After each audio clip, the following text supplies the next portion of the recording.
تو اگر علم نہ رہے گا تو خدا کی پہچان کیسے ہوگی؟ علم نہ رہے گا تو حدیث کے معنی اور مطالب کیسے سمجھیں گے؟ اگر علم نہ رہے گا تو قرآن کے مرتبے کو کیسے سمجھیں گے؟ اسی لیے فرمایا گیا کہ علم حاصل کرو، علم اس لیے کہ اگر تم علم حاصل کرو گے تو تم حوادث زمانہ سے محفوظ ہو جاؤ گے۔ آج دنیا علم حاصل کر کے ترقی کے میدان میں جا رہی ہے، جانا چاہیے، میں بھی بولنا مانتا ہوں کہ جانا چاہیے، مگر ترقی سے پہلے اپنے بچے کو علم دین سکھاؤ، اپنے بچے کو حافظ قرآن بناؤ، اگر وقت ہے تو اپنے بچے کو عالم دین بناؤ، اس لیے کہ کل قیامت کے دن جس وقت انسان نفسی نفسی کے عالم میں ہوگا، ایک ایک نیکی کا محتاج ہوگا، بخشش کے لیے بس امید لگایا ہوگا، اے پروردگارا کوئی راستہ نکل جائے، کسی کے ذریعہ میری بخشش ہو جائے، سب کی نگاہ پیغمبر اعظم کی ذات پہ ہوگی تو رسول اعظم کی بارگاہ میں حاضر ہوں گے، اللہ کے رسول کی دعا سے ہماری اور آپ کی بخشش ہوگی، مگر پھر رسول کریم کو اختیار دیا جائے گا، وہ کہیں گے علماء بخشش کرائیں، حفاظ بخشش کرائیں، شہداء بخشش کرائیں، اس دن پتا چلے گا کہ علم دین حاصل کرنے کا فائدہ کیا ملا۔ آج علی جناب حافظ محمد محبوب عالم کے والد محترم بظاہر یہ سمجھ رہے ہوں گے کہ میرا بیٹا تو حافظ قرآن ہو گیا، میرے عزیز بظاہر آپ کا بیٹا تو حافظ قرآن ہو گیا، مگر سنو اللہ کے رسول نے فرمایا جس کی اولاد حافظ قرآن ہوتی ہے، جب اس کے والدین کل قیامت کے دن میدان محشر میں جائیں گے تو اللہ رب العزت اس حافظ قرآن کے والد کے سر پہ ایک ایسا چمکتا ہوا تاج رکھے گا جس کی روشنی سے اہل محشر تعجب کرنے لگیں گے اور آپس میں پوچھنے لگیں گے یہ کون ہے جس کا چہرہ چمک رہا ہے، یہ کون ہے جس کے چہرے پہ نورانیت نظر آ رہی ہے، جس کے چہرے سر کے اوپر تاج نظر آ رہا ہے۔ فرشتے بتائیں گے دنیا میں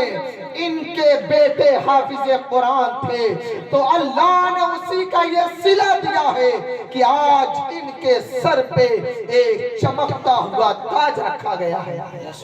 معمولی سمجھتے ہیں، اگر وقت ہوتا تو لمبی گفتگو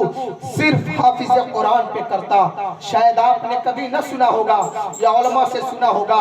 مگر کم وقت میں بتاؤں، بہت کم وقت میں بتانا چاہتا ہوں۔ حافظ قرآن کا مقام دیکھو، حافظ قرآن کے بارے میں حدیث میں آتا ہے کہ اللہ کے رسول نے فرمایا کہ حافظ قرآن جب پل صراط سے گزر کر کے، کہاں سے؟ پل صراط سے گزر کر کے، جبکہ پل صراط بال سے زیادہ باریک اور تلوار سے زیادہ تیز اور جہنم کے اوپر ایک پل ہے، اسی سے ہم کو آپ کو گزرنا ہے۔ حدیث میں آتا ہے کہ جب پل صراط سے گزر کر کے حافظ قرآن پڑھتا جا اور جنت میں بلندی کے مقام پہ فائز ہوتا چلا جا۔ قرآن یہ قرآن ہے، قرآن پڑھتا جا اور جنت میں اپنے بلندی مقام پہ چلتا چلا جا، اس دن حافظ قرآن قرآن پڑھتا جائے گا اور جنت کے منازل کو طے کرتے ہوئے جنت میں داخل ہو جائے گا۔ میرے عزیز یہ قرآن کیا قرآن سنیں،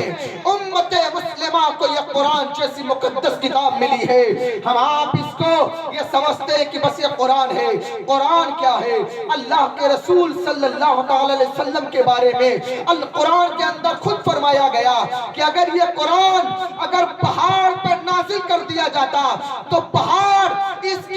کی نزول سے ریزہ ریزہ ہو جاتا، یعنی اس کو پہاڑ بھی برداشت نہ کر سکتا، مگر مومن کا دل اتنا اللہ نے کشادہ رکھا ہے کہ قرآن جو پہاڑ پہ نازل ہو اسے مومن اپنے دل میں رکھ لیتا ہے۔ یہ مومن کا دل کتنا کشادہ ہے کہ جس قرآن کو اللہ رب العزت نے اگر پہاڑ پہ نازل کرنا ہوتا تو پہاڑ ریزہ ریزہ ہو جاتا، اس قرآن کو محبوب کی ذات پہ نازل کیا اور پھر محبوب کے امتیوں کو یہ شرف عطا فرمایا کہ جب تم قرآن یاد کرنے کے لیے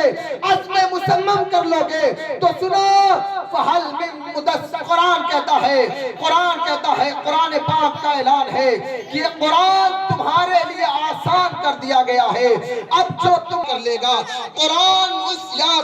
والے بندے کے لیے آسان کر دیا گیا، آسان کر دیا گیا۔ قرآن مبارکہ بہت ہی آسان ہے، مگر اس کے لیے جو مومن کامل ہے، جو محنت کرتا ہے، جس کے والدین اس کے حلال کھلانے کی کوشش کرتے ہیں، جس کے والدین نے یہ عزم کر لیا مولا میں اپنے بچے کو دنیا کی ڈگریاں نہیں دیتا، کوئی بات نہیں، مگر مولا میں تیری رضا کے لیے اپنے جوان بیٹے کو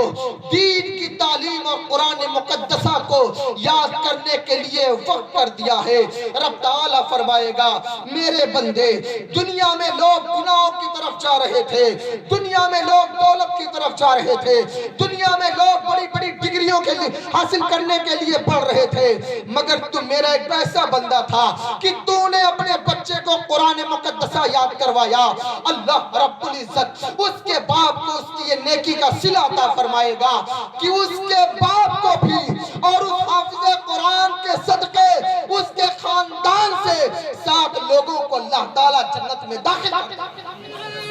قرآن کے حافظ کا مقام ہم نہیں سمجھ سکتے، قرآن کے حافظ کا مقام ہم سمجھ نہیں سکتے۔ اب سنیں بہت مختلف، بس اتنا اس لیے بار بار اشارہ کر رہا ہوں کیونکہ 12 سے زیادہ جب وقت ہونے لگتا ہے، 12 کے قریب ہو گیا، نیکی کے حاصل کرنے کی وجہ سے اسے جنت میں جانے کا سبب بنا دیا جائے گا۔ اور سن لے نیکیاں حاصل کرنے کے راستے بہت ہیں، قرآن پڑھو، نماز پڑھو، درود پاک پڑھو، امت مسلمہ کی مدد کرو، لوگوں کے ساتھ دل جوئی کرو، راستے سے پتھر کو ہٹا دو، غریبوں کی مدد کر دو، بیوہ کے سہارے بن جاؤ اور بھوکوں کو کھانا کھلا دو، فقیروں کی مدد کر دو، بے سہاروں کا سہارا بن کے ان کے نوانیاں کنارے لگوا دو، بے سہارا جن کی شادیاں نہیں ہوئی ان کے شادیاں کرانے میں کچھ تعاون کر دو، دنیا کے اندر نیکیاں حاصل کر لو، اس لیے کہ قرآن مقدسہ کا اعلان ہے فَمَنْ يَعْمَلْ مِثْقَالَ ذَرَّةٍ خَيْرٍ يَرَى وَمَنْ يَعْمَلْ مِثْقَالَ ذَرَّةٍ شَرًّا يَرَى، جس نے ذرہ برابر بھلائی کیا قیامت کے دن اسے دیکھے، اس کی نیکی کا صلہ دیکھے گا، اور جس نے گناہ کیا اسے بھی قیامت کے دن دیکھے گا۔ یعنی بھلائی کرنے والا، نیکیاں حاصل کرنے والا، ان نیکیوں